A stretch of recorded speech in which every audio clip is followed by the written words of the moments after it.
Hi, everybody. It's Rod Talks with Rod Lyman. So, I just got back from South Dakota.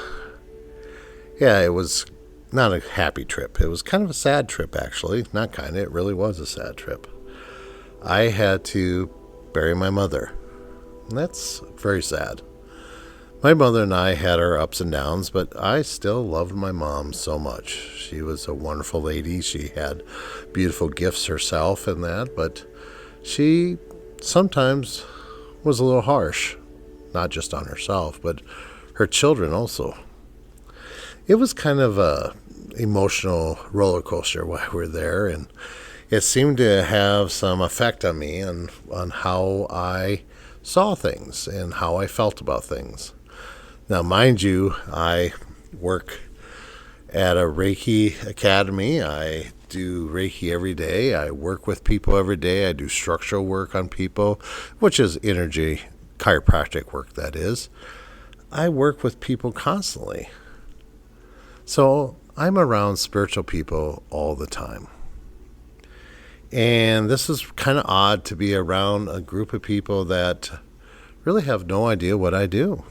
They're range from very hardcore Christians to different types of religions and belief systems and idealisms. A lot of them have their own ideas of, what is right and what is wrong. They also have their own philosophies and feelings on what should happen in this world and what needs to happen in this world. I don't always agree with that. I'm an omnist. I believe that there is a coexistence of all religions and all belief systems. I believe that we have a goodness, and we all are looking for the same thing: love and being loved. And it's fascinating when you start listening to these people, and I say these people, but they're my family. And you start listening to their thoughts and their ideas and everything else, you start realizing that not everybody thinks alike. You start seeing that not everybody is like yourself, and everybody has perceptions of different things in their life. One of my perceptions is, I always grew up thinking, that we have to be kind to all living things and everything else. I stick to that. I believe in that. But we also have to value what other people think and feel. While I was there, somebody had brought up the fact that, hey, I stick up for myself, I do this, I do that, blah, blah, blah, for my own well-being. Well, that's all good and fine, that. And they're not even related to me, but that's what they were telling me, is that they have to have their own say in things, no matter what the cost of what other people feel. Now, to a certain extent, I agree with her. She is not a relative. She is have been friends of the family forever, and she comes across as somebody that, is very strong in their ways, and, but she's not married to anybody that's part of the family or anything. She just was been part of the family. And she is very strong. She's very strong about what her convictions are and her ideas are and everything else and that. And she came up to me during the funeral, and she tells me, she says, Rod, 10 years ago, you upset me very bad. And so I haven't talked to you because 10 years you upset me, and I've never allowed that again. I won't allow anybody to get angry with me. And I looked at her and I says, that was 10 years ago. She goes, yes. I says, we're different people. We're all different people. Why would you even bring that up? She says, because I have to say this, because it's part of my thing to let go and to not be hanging on to things and not to be hold on to things. And I looked at her and I says, you held on to it for 10 years. And you're finally telling me that back then I said something to you that really bothered you. I said, do you even remember what I said to you? And she said, yes, I could tell you word for word what you said to me.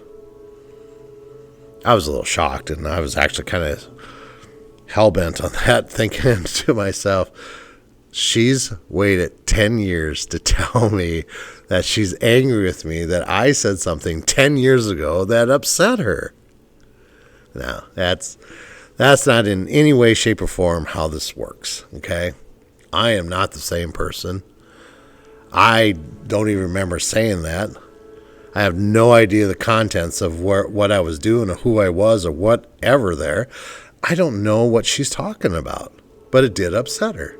So I apologized to her. I said, I'm sorry that it upset you back then. I'm sorry I rented space in your head for 10 years. She goes, well, that's why I haven't talked to you for 10 years. And I looked at her and I says, I barely talked to any of my family in 20 years. I just thought it was just the norm around here. This is how family and friends act in South Dakota, I said to her. And she says, well, I don't believe that. She says, you have to be in close contact. I said, no, I haven't. This is the closest I've gotten to my family in years. It was at Mom's funeral. This is the time of reflection. It's time to forgiveness and time for just to come together. Now, it wasn't all fun and games at the funeral at all. It was an emotional roller coaster of people not wanting things, but people wanting things, people not sure what they can do. There's no trust in that. My family holds so many secrets, it's unbelievable. My family believes that we should not share what's going on in our lives with each other. That's what my family believes. But also my family believes in the art of prayer, which is interesting. If you look at me and say, hey, Rod, I don't really believe in what you do or what you think or anything else than that, but I'm not going to tell you what's in my life. I'm not going to tell you that my husband went through this horrible disease. I'm not going to tell you that my husband did this or my wife did this or whatever, and that nobody shares anything in my family. How can we help each other if we don't share things? How can we be there for each other if we don't share things? Many years ago, I just stopped wishing my brothers and sisters happy birthday. I stopped calling them. I stopped doing everything. And as soon as I stopped sharing myself with them, they stopped sharing their self with me. So now I start to look at it as my reflection of myself. It's like, did I do this? No, it's always been like this. As little kids of that, we had secrets. Everything was a secret. Don't tell this. Don't show this. Don't be this. People are going to think of you as being strange or weird. You know what? People think I'm strange or weird anyway. It's okay. I have some wonderful abilities. I have some great gifts, and so does my family. And sometimes I wish I would look at them and say, oh my goodness, do you not see the gifts you have? Do you not see who you truly are? But obviously, my family has a hard time with themselves in this action anyway. So I went back. Let's go back a couple of days and maybe even a couple of months. And then I went back to see my mother in South Dakota before she passed away. And I told my mother how much I loved her and everything else and that. And my mother, she had died actually. She had died and came back. And she had actually lost consciousness and what she happened. And I was on my way to see her, and I found out that she had passed away. Well, she wanted to get all ready after she came back, and she wanted to make sure she looked okay and everything else for everybody that was going to come and visit her. And that after she had came back, she was actually had a worry about how she wanted to be presented to people. My beautiful sister-in-law, she took care of my mom very well. She cut her hair, she trimmed her toenails, and that she actually told me a story about how she cut one of my mom's toenails, and it flew out because it was so thick and heavy duty. It flew out and hit her in the leg and stabbed her and drew blood. I laughed, of course, because I thought that was really funny and said, how the heck can somebody's toenails be that bad? But my mom hadn't been taking care of herself. When she moved in with my brother and sister-in-law, and that they went through and took care for that woman so much and so well. And it was an honor to see my brother and sister-in-law take care of my mom that much. And I hope I get just an ounce of that when I'm ready to pass away from my children. I'm sure I will. My kids are beautiful. I love my kids through and through and that. But this is something that you look at and go, am I going to be treated this way also or not? I don't know. But I digress. I went into the room when I got there, and this is my first trip there, and when I found out my mom was passing away. And my mother says, I died, you know. I said, I know, Mom. I heard. I said, what did you see? And my mom says, I saw everything. I said, what do you mean you saw everything? My mother says, I saw everything. And I started thinking to myself, I shared with my mother years ago when I died of my heart attack and I was brought back. I had this near-death experience and everything else, and I saw myself as an eyeball floating through Earth, seeing everything. And I thought, how fascinating was this, that my mother said the exact same thing. She saw everything. She could see everything. I said, you weren't in pain, were you? She says, no, it was the best I ever felt. She says, I actually welcome death now. And I told her, I says, it took me a long time not to be scared of dying. But now I'm not. I have no fear that I'm going to die. I have no fear that whatever I do is going to be okay. I have no fear. I'm okay. I know I can survive that. I can survive anything.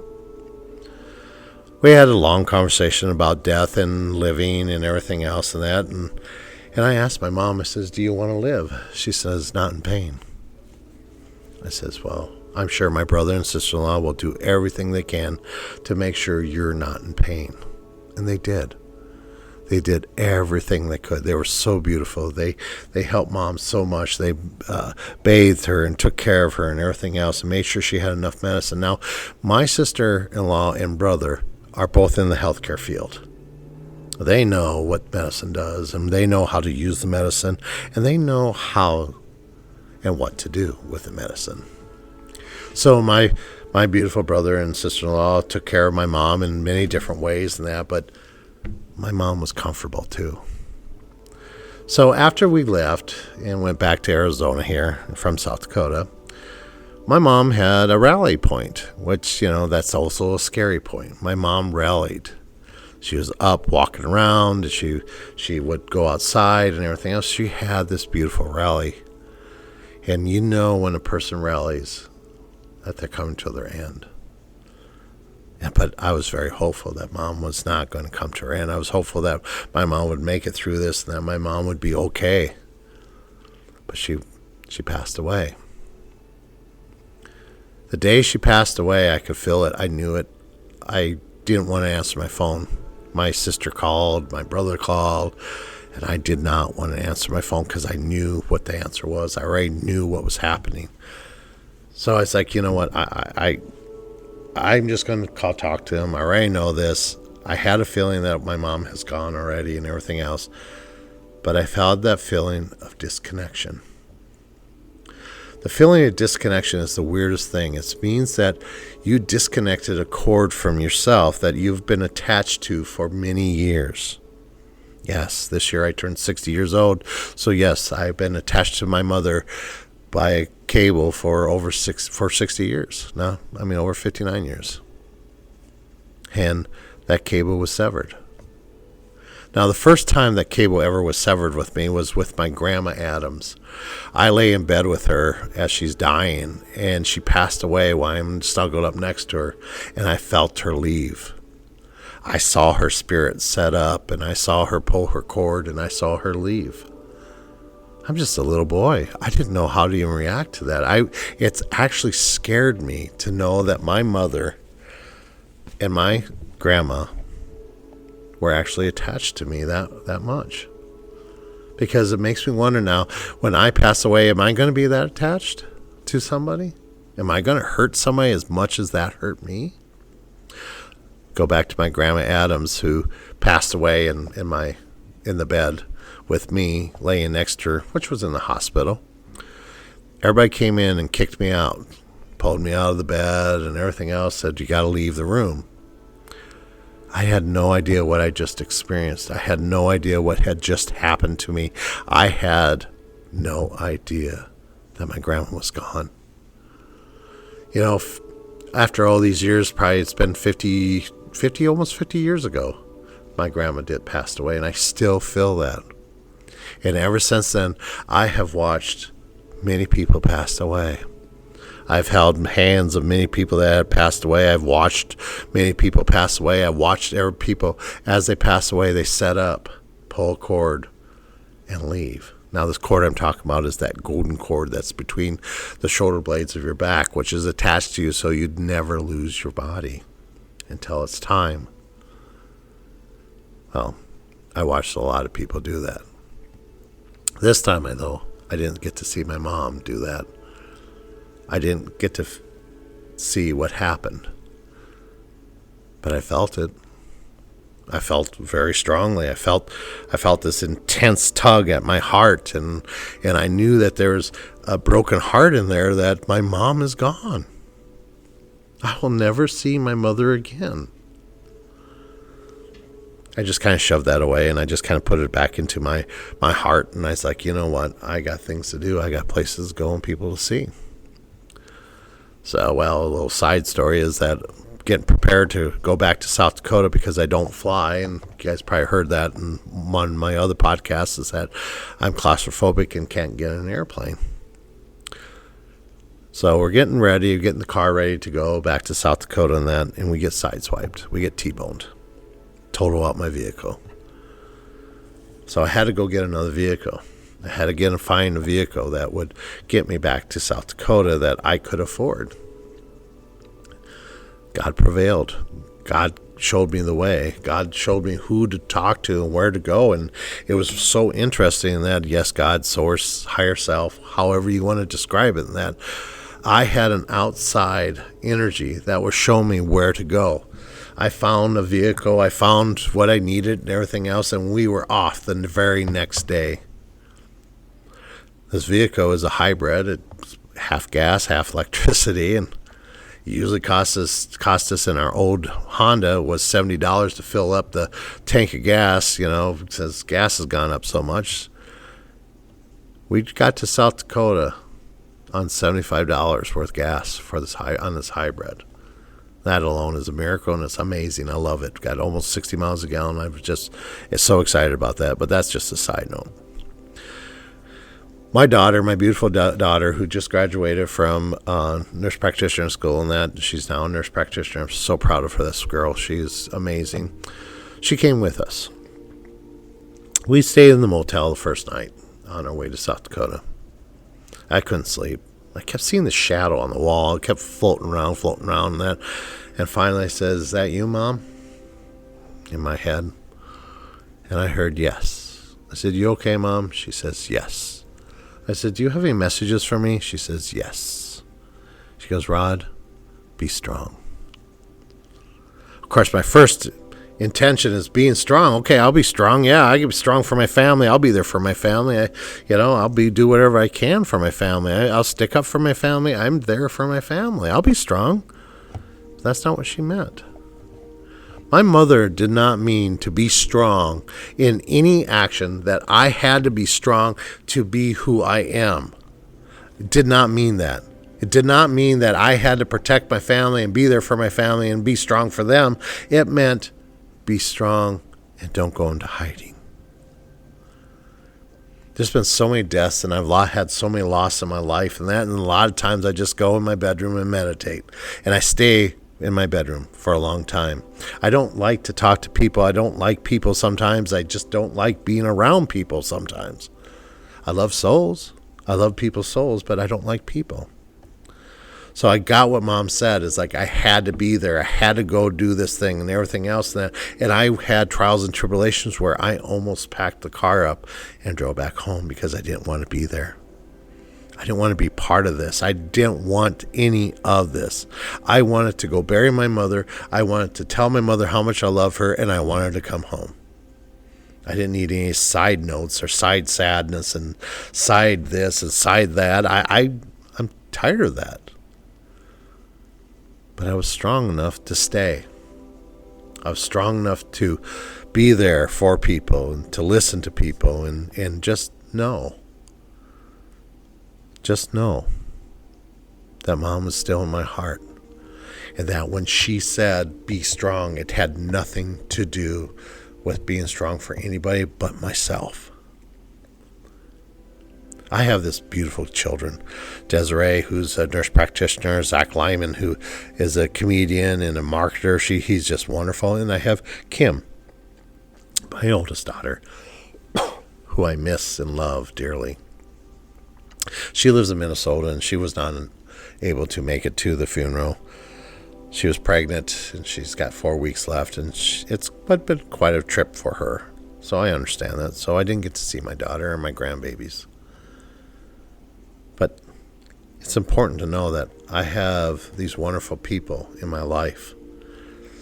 I have a girlfriend who's this wonderful lady who made it possible to get back to see my mother, and has made it possible for me to do a lot of things by her caring and understanding and just being there. I'm not an easy person to live with, that's for sure. But when I have somebody like her in my life, it's possible. It is so possible. So we get to the funeral. We have a wake on a Friday. During this wake, I walk up to see my mother. I had such a hard time, I almost passed out looking at her.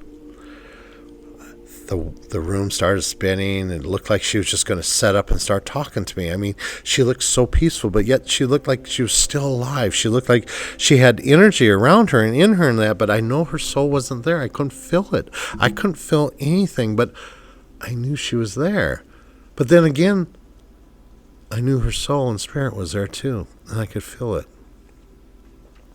I looked at Mom, and I just couldn't believe it. I was looking at her going, she's just going to get up and say hi to me. She's going to get up and give me a hug. She's going to tell me, son, I love you. It didn't happen.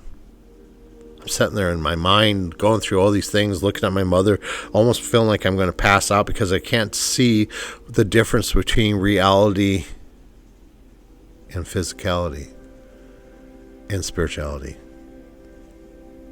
I didn't know if I was seeing Mom spiritually or physically. I couldn't feel her. I couldn't see her, but I could feel a presence, but I didn't know if it was her. I was sitting there trying to grasp my energy and try to pull it forward and everything else. And that next thing I know, somebody's standing next to me talking to me. You know, that commercial where everybody makes fun of it, that, hey, I just want to check on you to see if you need your extended warranty on your car. Well, that's what it felt like. You'd never bother somebody while they're up grieving. You never bother somebody while they're at the casket and wanting to talk to their mother and that. What was this person doing anyway? This person just wanted to make sure that they knew that they were there, that I would come over and say hi to them, that they were worried that I wouldn't tell them hi. Can I be mad at that? No, I can't. I can't be upset about this. I'm not upset about anything. I don't get upset. I really don't. I really don't get upset. But it felt strange. And I'm sure the person that was trying to get my attention knew that I was feeling strange, and this person looked at me going, "Oh, I'll be right over there if you want to talk." No, I don't want to talk. No, I don't want to see anybody. No, I don't want to do anything. I want to run. And I kept hearing the voice in my head say, "Be strong, Rod. Be strong." Not strong for anybody else in the room, not strong for my family, not strong, but strong for me. Strong for me that I don't just go run off and hide in my spiritual world where I like to hide. I do. I hide in my spiritual world all the time. I love hiding in my spiritual world. When you surround yourself with just spiritual people, it's a different world. And I do, and I hide myself there, and I do just hang out in my spiritual world. I have spiritual friends, I have spiritual family, I have spiritual people, and those are the people I hang out with. I'm not used to this real world people and everything else, or the people that's out there. I like my spiritual people. I like the same, thinking and everything else. That Mom knew that I was going to have a hard time with this. Mom knew that I was going to look at this as a challenge, but yet I don't want to be part of this. She knew that. She knows I don't like that. Probably the only person in this world in a long time that would understand that I don't like stuff like that. I don't like to be in crowds. I like to do my thing and go away. I channel a lot. So when I'm channeling, I'm not in this physical world. And I like to channel. I like to keep channeling. When I'm doing a healing on somebody, it's a channeling. I could do this all day long. I do it all day long. I could do it every day of the week. I enjoy what I do. I enjoy everything I do. I would rather be doing this, doing what I do best, than anything else in the world. And that's really strange to know that. I don't plan on retiring. I don't plan on stopping anytime soon. I don't plan on just going away. I plan on doing this for a very long time. Do I have to have people in my life that don't understand me? No. No, that's my choice. That's my choice. I can choose what I want in this world. I can choose what I want to do with what I want to do in this world. My perceptions have changed, though. My perception of people has changed since the funeral. My mother was sort of social. She wasn't always social, but she was sort of social. She liked people, and she's been alone for quite a while after my stepdad passed away, and then her brother that always hung out with her passed away. So she was pretty much alone. And she didn't like that. She liked to be around people. And I'm totally opposite. Mom knows that. Mom still knows that. I was putting together this podcast, and I was thinking to myself, what are some of the things that my mom taught me growing up? And I started thinking, there's a lot of things that Mom would plant little seeds in my head about who I am and where I'm at. But yet she was my worst enemy, but yet she was my best friend growing up. And that's kind of weird to say that, because there's things like she didn't seem like she cared about much what I did, but yet she let me do a lot of things. I'd leave the house and I'd go hiking through the forest. I'd go hiking through the backwoods. I'd go sit in the cemetery. I did a lot of things as a child that I'd never let my kids back then do now. I still wouldn't let people do that if I knew them, because it's kind of dangerous to be out in the middle of nowhere and be around animals and that, wild animals. I mean, I've been chased by a pack of dogs. I've been chased by a pack of wolves. I've been chased by many different animals. I mean, I remember scaring a buck up one time in one of my walks, and this deer buck, chased me. It reared up and it was going to attack me, and I ran, and I ran into brush and everything else just to get away from this. So there's a lot of things that I put myself in danger for, but I needed to experience life. When I experienced that life and I learned who I really truly was, and I learned that I can live by myself and I'm okay with my own being, I knew then that there was something more than life than just this. When I died, and I'm going back and jumping back and forth, but when I died, my grandpa was there. He was the first person I saw when I died. Now, people say they see beings, they see different things and everything else, but it was my grandfather I saw when I passed away. And I had lost my father, I have lost friends and relatives and everything else, but it was my grandfather. And the reason my grandfather was there is because my grandfather was always there. I was not an easy kid to live with. I never was. I mean, I asked a lot of questions. I did a lot of things. I did things to see if somebody says, don't touch that, I would touch it. Somebody said, don't eat that, I would eat it. Anytime somebody said something, it was a challenge to me that I would have to be challenged to do it. And my grandfather challenged me all the time. And he knew that I would take that challenge, but I learned from my challenges. Just like in life right now, as we learn from everything we do. And if we don't learn these lessons, we're not going to go anywhere. I remember my grandfather telling me, he says, don't touch that electric fence. And I said, why? And he says, because it will give you a shock. And then he looks at me and he says, go ahead, touch the electric fence. And I pondered, I thought, and the thought in my head is like, well, he told me not to do it. Now I want to do it. But then he says, go ahead and do it. And I was confused. So I don't know what happened to me, but I just walked over there and grabbed the electric fence. I have no idea why I did it. And it was one of the worst shocks I've ever had in my whole entire life. And my grandpa would laugh at me. He's like, I know, Rod, when I tell you not to do something, you want to do it. And I always did. I mean, that was me. To this day, somebody tells me that's not good for you, don't eat it. I will eat twice as much. Because that's who I am. Yes, I know. It's a human trait that I dislike, but it's okay. I'm here to experience this human trait.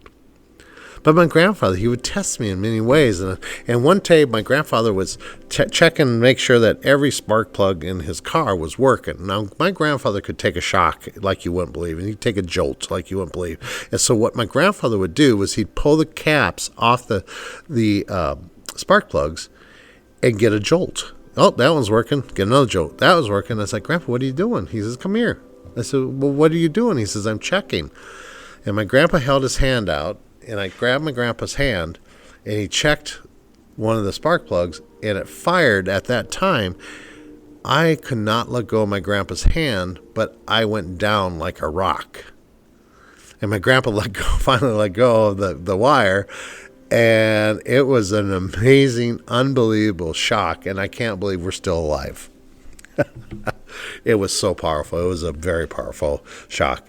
But my grandpa knew I learned by lessons, and I learned by learning things and experience things, and I teach other people how to experience that. And my grandfather knew that. My grandfather knew right then and there that this is how he had to teach me, is through experience. Well, if my mom couldn't handle me or my dad couldn't handle me, my grandparents lived a block away, and they'd send me over to their grandparents. And, of course, my grandfather would always have a talk with me. We'd always go out to the orchard, and we'd either pull some weeds or we'd trim some trees or whatever else, or pick fruit. And he would just slowly talk to me. He's like, well, why did you do what you did? And why did you this? Why did you do that? I mean, I don't know why I did that. We were remodeling the house, and, I mean, I would forget that there was fresh paint on the wall and lean up against the wall. I'd forget that there was fresh coat of lacquer on the floor, and I'd walk on it. I mean, I just did that. My mind, I was always somewhere else, and I was in another world at all times. And one of the things I realized is that when I went up to my grandfather's house, I was grounded. The dirt, the trees, everything was grounding. When I was at home, I didn't want to be there. And I was very ungrounded. And I realized that after a while that this is what was happening to me. So I would go outside into our own garden when I felt like I wanted to go away, and I'd stick my feet deep far as I could into the dirt.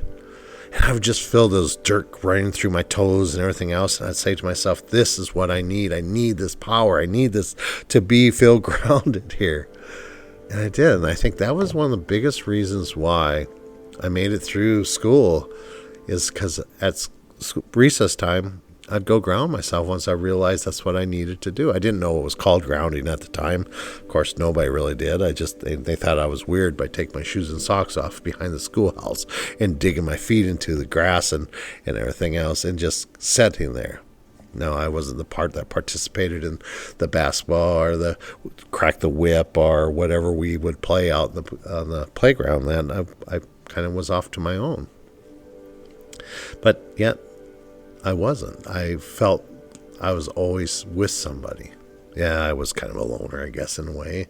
Yes, I did a lot of things as a child that probably shouldn't have, but I never intentionally hurt anybody or anyone. I had love for everything and all living things. I think when I found Reiki, that was one of the biggest things, is that because one of the principle is the principle is of to love all living things, and that's what I already did. I did love all living things, all living souls, not people. I still to this day have an issue with people, but I love the soul. I love everything about people's souls, and that it's just the human aspect of things, and that because human can hide things, and I think that goes back to what I first started here in my family, that hides everything. Everything's a secret. You cannot look bad to your neighbors or anything else than that, but you have no idea what you're doing to yourself by trying to hide things all the time. You're hurting yourself worse than you ever have. You're hurting other people worse than they ever have. And because, can you imagine your best friend's dying of cancer, dying of something, and you want to keep it a secret and not tell anybody, oh, I'm dying, There's no prayers. There's no help. There's no helping that person in any which way, shape, or form. That. Now, if I tell you, okay, I found out that I have cancer, this is what I need to do, blah, blah, blah, and that, please send prayers. That's me. I would tell you. I tell you everything. I tell everybody everything. I'm sad, I'm happy, and whatever else in that. And then nobody has any guesswork of who I am or what I do. But most of my life, people have always made things up. Ever since I was a little kid, people would make things up, and I would get blamed for things I would never do. And one of the biggest reasons why I got blamed for things that I never had any concept or any idea I did was because I never fought back. I never got angry at anybody for their stories or anything else, because that was their issue, not mine. I've always believed that everybody has their own journey, and that was their journey. I believe that as a little kid. I believe that now. I believe that you can blame me all you want. I know the truth. Why should that bother me? And it's really interesting, this funeral, that I sat around my family members listening to stories and hearing them tell stories about me, about what I did as a kid and everything else. And I would laugh at them. And they're like, well, that was kind of rude that you did that. I was like, no, I never did. But it's your story. Keep going. I never condemned anybody for their stories, and then I just keep going. And the thing is that people don't realize is that I really have self-care for myself. I really do. I believe in who I am, and I believe in who I am, truly. So when someone tells a story in that, I know the truth. Nobody else needs to know the truth, but I do. I don't need to correct anybody in what's wrong with this or anything else because I know the truth. I also know that I will never hang out with that person. I also know that I will never go out of my way to be there for that person. I know that I'm never there, not going to be part of my life in that aspect. And that's my self-worth. If somebody does me wrong in that way, it's not right to get mad at them. It's not right to stand up and say, this is wrong, you're the horrible person, blah, blah, blah. You can't do that. It will hurt you more than ever. Instead, you walk away.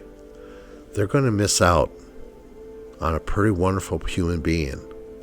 They're going to miss out on this person that has grown and loves and cares and everything else that by sharing stories that aren't true, by being rude or mean.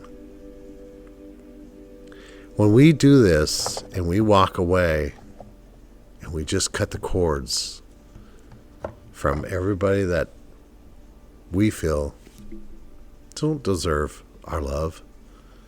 We don't have to say it. We don't have to announce anything. We're not an airport. We don't have to announce our departure. We just leave. And we're not part of that anymore. This is what my mother was telling me when she says, be strong. This is what my mother has said to me many times about being strong for who I am and what I do and everything else, that I am a strong human being. I love so much. I care so much for people. I do whatever I can do to help people out. I learn every day. I learn something new every day. Every client that I work with and help with, healing with, I learn from them. I learn from my students and the teachings that I teach every weekend. I learn by listening. I learn by observing. I learn by just being. You know, this world is a wonderful world in many different ways. It just depends on how you see things. And if you see it as a wonderful world, it will be a wonderful world. If you see it as a horrible world, it's going to be a horrible world. But you know what? It's all right. That's your journey, not mine. I don't need to share how my world is. I don't need to share with you that life is horrible. I don't have any backstories to even share with you. All I have is my love to share with you. And if you want to share something, that is what you should share, is love. That's the end of my story for today. You are loved, and I am blessed. I'm here at the Reiki Academy in Phoenix, Arizona. If you guys ever want to get a hold of me or have a session with me, I mean, I do sessions all over the world and that, you can call me at 480-788-9580. Or you can actually just go to ReikiRod.com and you can leave a message there. I also have scheduling on there. And just be yourself. Not expensive. Kind of fun. We can learn together. That is for sure. Remember, you are loved and I am blessed. Have an amazing day. Bye, everybody.